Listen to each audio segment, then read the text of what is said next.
So in the July 24 budget, a comprehensive review of the Income Tax Act was mentioned, and that announcement is the trigger which has led to reviewing the 1961 Income Tax Act, which, since its passing in 1961, has over the decades accumulated a lot of newer features, such as the TDS, the MAT, the transfer pricing rules, advance pricing, which are several agreements, and several dispute resolution rules.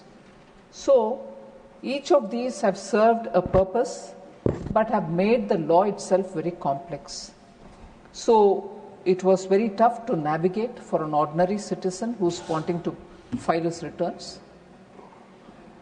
But the largely dense and complex structure of that Income Tax 1961 Act resulted in various interpretations, and several avoidable disputes kept mounting. So, not so much for the rate, but for the language of the Act, we were subject to too many litigations. So, the density and the complexity of the Act and the verbose way in which the Act got written over the decades, with the different styles dominating it, made the Act very, very tedious for anyone to use. And in fact, many of the provisions of the Act reached the sunset clauses. So you were given a tax benefit for up to a certain number of years, and nearer the closure, some of them were not even reviewed. So the sunset clause existed, and at that time more reviews had to happen, whether the sunset should continue or you should close it. These kind of things have also made it sound as though it has become outdated in parts, not the whole thing, but in some parts. Therefore, we needed a new law, and that is why in July 24 budget, I had announced that we'll come with a comprehensive review of Income Tax Act 1961 to make it concise, lucid, easy to read, and easy to understand. So that is the main objective with which we started this, sir. It was the review and the new income tax bill, which is now the subject of our discussion, were completed in record 6 months' time and introduced in the budget session of February 2025. This year budget session, we introduced it. The drafting of the new bill itself involved 75,000 person hours. That is the extent to which we... Manya Mantriji, okay. Honorable members, it is now 6 p.m. If the House agrees, we will sit beyond 6 p.m. today till the disposal of the Income Tax Bill 2025 and Taxation Laws Amendment Bill 2025. Do I have the leave of the House to extend the sitting beyond 6 p.m.? Yes. Thank you. Honorable Minister. So, sir, the team of dedicated officers, I must appreciate the CBDT and also the Department of Revenue, who together did the drafting of the new bill, as I said, taking 75,000 person hours, with a team of dedicated officers. So the Income Tax Department worked very earnestly and repeatedly went through for any overlaps or errors in the language and kept itself constantly reviewing and correcting, reiterating, and so on. So, before I get into the features of the bill, and I wouldn't take long to give the data, this is a bill which is going to be very consequential. An Income Tax Act, every year, some amendment in the finance bill itself, we all pay a lot of attention, go into the details, what will it mean, what is the implication on me, how many people will end up paying more, paying less, what are the other provisions with which action will be taken on me, and so on. All of us are quite aware of that. So for even one little amendment to the Income Tax Act, there is so much attention given for the finance bill during the budget session every year. So this is a very consequential act in that we are changing the 1961 Act itself in a way, removing it and bringing a new act. We won't remove it in total because there will still be some cases or some incidents which relate to that period, and therefore that 61 Act will continue in some form only to the limited purpose of attending to those period relevant matters.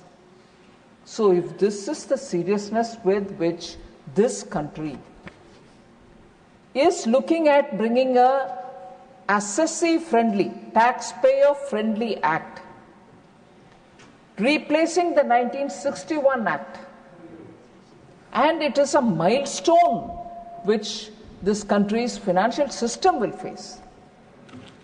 I am shocked that the opposition doesn't want to participate in it. And let me tell you, sir, initially, understanding the importance and the consequential nature of this, the opposition parties agreed in the Business Advisory Council, Business Advisory Committee, that they will indeed participate in the Lok Sabha and also in the Rajya Sabha on this bill and debate it. And they were allotted 16 hours in Lok Sabha, 16 hours of debate in Rajya Sabha. Most often the opposition says, no, you don't want to discuss anything. We are asking for people's interest, public's interest. We want to have charcha on this matter. We agreed for 16 hours of charcha in Lok Sabha, 16 hours of charcha here. Okay, you had some protest, you want to march to the Election Commission, you went. But you came back, participate. You agreed to give 16 hours time for this discussion. Why are they away, sir, today? And when we talk about tax and tax-related matters, they will say, no, you're imposing tax burden on the people. Let me tell you, prior to COVID onwards, 2019 onwards, Prime Minister Modi has given clear instructions. COVID or no COVID, we shall not increase the tax burden on people. Not one paisa has been increased. And in fact, the new income tax scheme which was brought in so that people who still want to enjoy the benefits of some kind of deductions can remain in the old scheme. But people who want to be paying less tax with or without deductions, we came up with a user-friendly new regime. And there, consequentially, every year we've been reducing both the rate and widening the slabs, income slabs. This year, historically, as a big milestone, Prime Minister Modi said at least 12 lakhs tak, no tax should be paid by any Indian citizen. Which means up to 1 lakh per month salary, no one will have to pay any tax.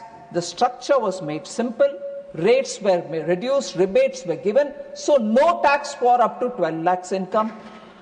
And further, for others in a different income bracket, rates were reduced.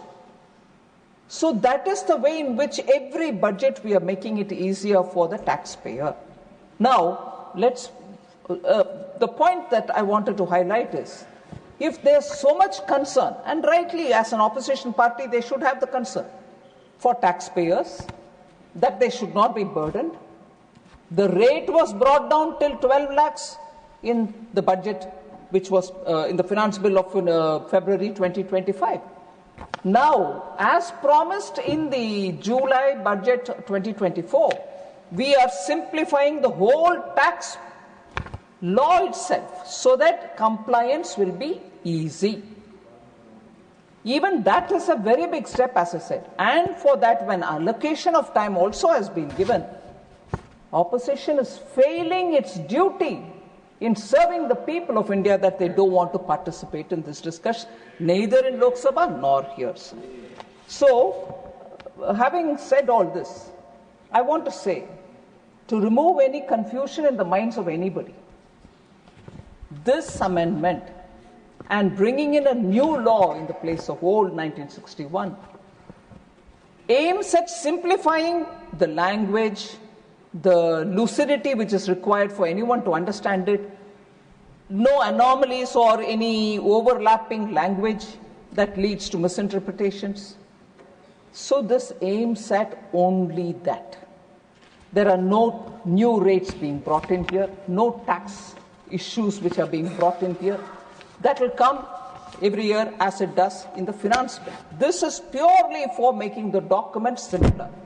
And I must say, sir, like the way we've done today in the insolvency and the bankruptcy code, where we are bringing the next generation of IBC, bigger reform, that also has gone to the select committee. Lok Sabha has had that introduced today and it has been sent to a select committee. Even this act, when it was introduced in February, in July itself I did say that wide consultations will be held.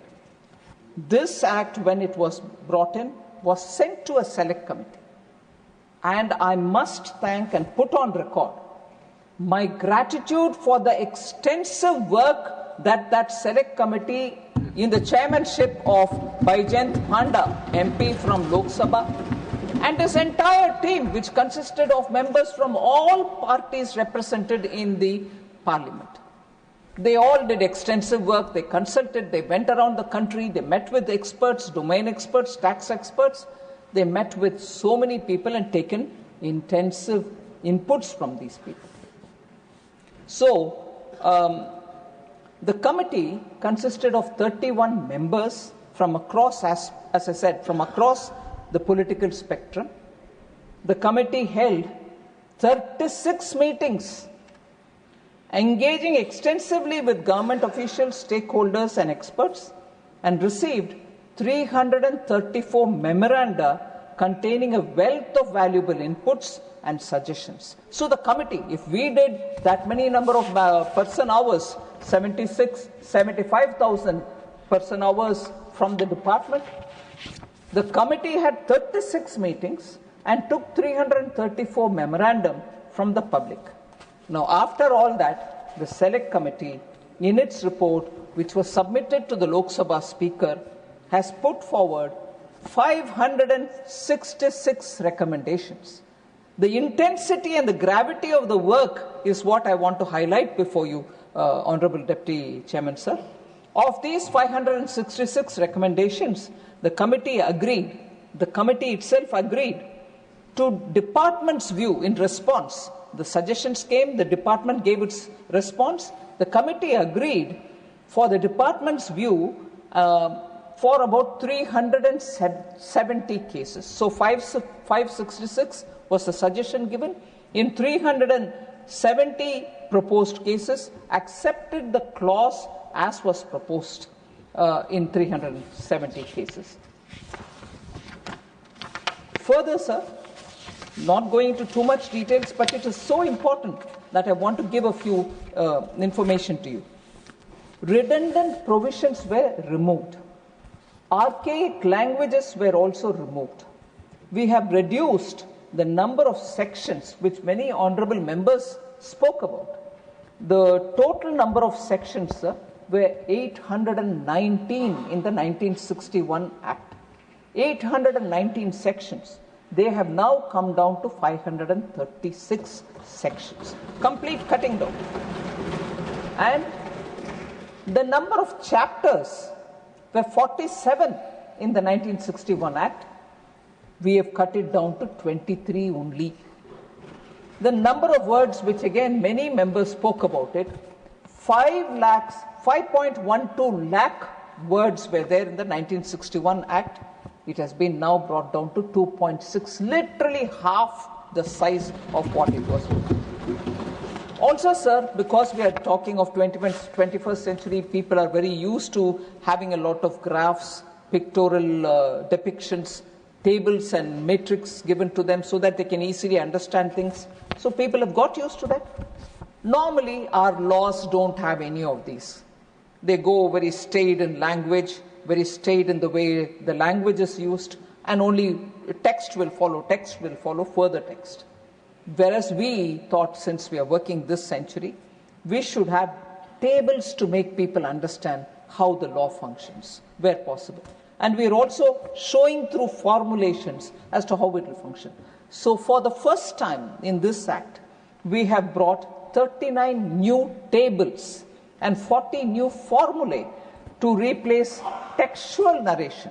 So when people see numbers, when they see comparisons, or when they see it laid out in a simpler format, it is easy for them. So we've adopted this novel method in a law, in an act which is going to be passed by the Parliament, which normally doesn't happen.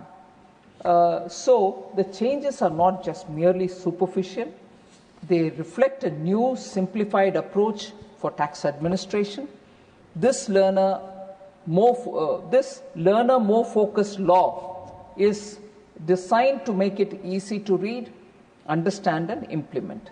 So as we are going through this exercise, sir, the officers of the CBDT are actively engaged in redrafting the rules, the subordinate legislations, with the same objective of simplifying both the provisions and the associated forms. So when the law is simple, you're able to read it easily, no interpretation problem. But what happens to the assessee when he gets the form in front of him in the computer? Even that is being simplified. So as is said in the Act itself, if everything goes well and if we are able to pass it, and I'm sure there will be members watching it very cleanly, the systems, the computer systems which run our income tax will all have to be now rebooted for the newer law.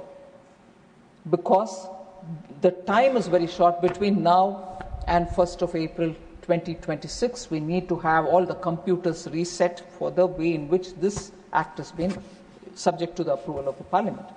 And therefore, if from 1st April 2026 we want to effect this, it's greatly appreciated that the Parliament has taken the initiative to pass it well in time, so that between September and 31st of March, we will get the systems also cleared. And why do I say that? Because not only the computer systems will have to be kept ready for the assessee to file his own returns, but we are planning to issue a lot of SOPs and also frequently asked questions to be put up, so people understand what are the changes. If they go to the domain, they will get it from the income tax portal, all the details of what it is going to be like. Further, not so much getting into that detail, I just want to reassure that so much thought has gone into making this law. And it's not going to be confined to only what the law says. We also want to come up with some kind of a information memorandum, so that people who are dealing with the new Act sometimes can get this thing, because you're so used to 1961 Act, which ran the country for 50 years. And suddenly you say, where was this? In that Act it used to be like this. Where is this here now? For that, a separate information memorandum will also be issued, so that people can refer that and then say, oh, then in this Act it will be here. Like that, so that it will be like a guidance material. Even that is being prepared. That's not part of what is being circulated in the Parliament, but I just want to reassure that a lot of thought has gone into this. A lot of hard work has gone into it. More from the point of view of what will the taxpayer think about it, materials have been prepared. So that's about the income tax new Act, replacing the 1961 Act, the Income Tax 2025 Act, if passed from the Parliament. So that's about that one. The second, which you've allowed me to take up simultaneously, I'll just say a few words on that. Sir, it is a taxation laws amendment bill, the second one. Normally, taxation amendments are done during the finance bill. But some extraordinary situations, we do come up with corrections. There are 4 things this time which we want to bring in here. We could have waited for the finance bill, but because the economy, people, everybody wants to have very quickly a look at how these are developing, we've just done 4 things. One is giving tax exemption on dividend interest and also long-term capital gains to sovereign wealth funds and pension funds investing in infrastructure between 1/4/2020 and 31/3/2030, subject to notification. The Public Investment Fund, and its largely wholly owned subsidiaries, will be named directly in the section for exemption. PIF is from Saudi Arabia. So that fund is being, like the way we've given earlier for other sovereign funds. That is one. Second, abatement of all assessments for block periods in such cases until block assessment order, which will be a major reform and ease of doing business step. So they can treat the entire block. Even in between one of the years there was a search, they didn't have to have confusion. Then there was this 75,000 rupees deduction, standard deduction offered for the income tax. People had a confusion saying, is this available for salaried people? What will happen? So we have given a clarification there. So hardly about 3 of them. And fourth is the unified pension related things, where confusion on deduction, if there is a parity with NPS and so on. So for that, we've brought in 3 points, which will be part of the taxation law, which is here.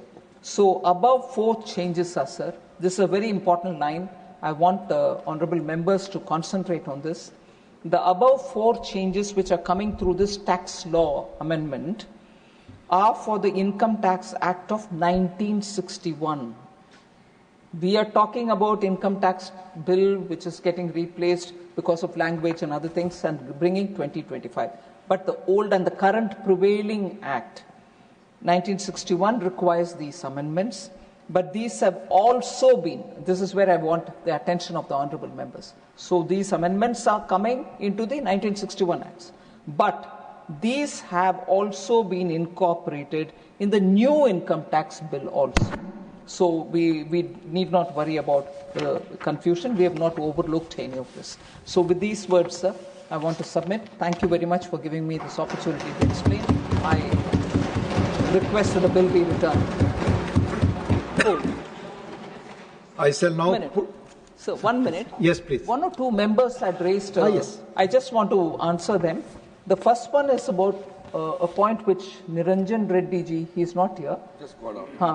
I just want to, YSRCP. So he had raised this point that there need to be sufficient safeguards, guardrails for protecting privacy in searches. I want to tell the members, sir, search provisions have been rationalized in this bill.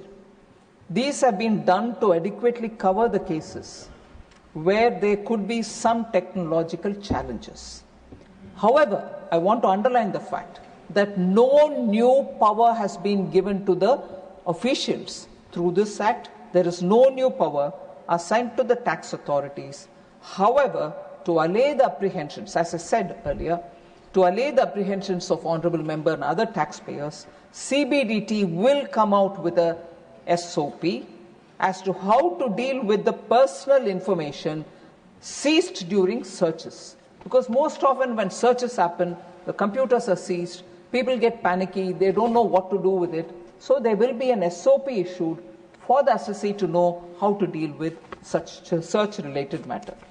The second point that Niranjan Reddy ji had said, for some kind of appreciation of honest taxpayer, we also give certificates to honest regular taxpayers. I hope he's not missed out on that. I just want to inform him on that. So the other honourable member who spoke was Sanjay Kumar Jha, who had raised this issue of computer systems used in search provisions, saying that the definition is too wide. I just want to assure the member that all of us would appreciate that the definition of computer system has to be wide enough, sir. Today, the computer systems are of so many different varieties. Technology is making it wider. Technology is changing it rapidly. So by keeping it wider, we are giving an option for the taxpayer also that your computer, your technology that you're using is also covered under the definition. Otherwise, normally what happens is they look at the narrow definition and say, hey, you can't touch my computer because this is not defined by you. So we've kept that wider. With fast changing technology, most of the data is now stored in sophisticated digital devices. Therefore, for access to such data, there have been some rationalization in the search provisions, particularly where there is a cooperation from taxpayers. Sometimes taxpayers don't cooperate. Recently, most of our honorable members would have read in the newspapers that when the search happened, when they went for doing the search, they completely refused to give access to the computers. They said, we don't have the password. And the password, according to them, is kept in the country from where they have come. So they are making money in this country, and when wrongdoings are suspected, and when we go to search them, they refuse to give access to their computers. They refuse the password. So how do you told to? But you're governed by the law of the land here. So such things happen when technology is actively used in running a business. So to allay the apprehensions again, CBDT will bring out detailed SOP for handling digital data. Thank you very much. Thank you.